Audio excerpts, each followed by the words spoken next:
Welcome back to Undying Love, a Target 3 special reports. As the months turn to years and still no answers, Peggy says she never considered loving anyone else. We learned of a fellow that had been traveling in Arizona, heading eastward, and he suddenly knew who he was, and he didn't know why he was in the car, and he looked at the papers in his pocket, and he didn't know who that person was.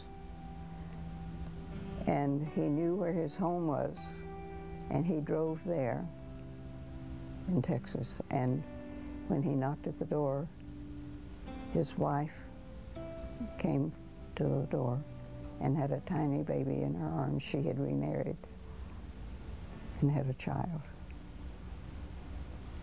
And I knew I could not do that. In 1948, Peggy received a notice from the War Department. It said something about Billy's possible burial at the American Cemetery in Normandy. But how could that be? It was so cryptic that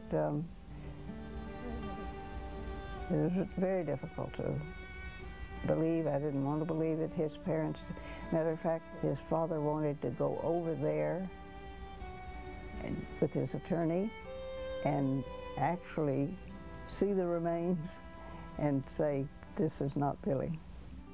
A lawyer told Peggy that regardless of what she believed, she had to sign the papers to receive military benefits. I remembered it was very traumatic. I didn't want to do it. The years passed by, then the decades. Peggy's love for Billy never wavered, but her hope of finding him, his remains, or any answers faded. I think that with the passing of his parents, I really gave up. And the story might have ended there, but in 2005, Billy's cousin Alton wrote to the Department of the Army. Many World War II records were being made available for the first time.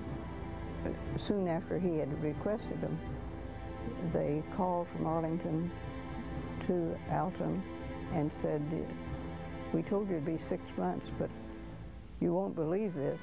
Somebody in France 6 months ago asked for them, and we were about to put them back.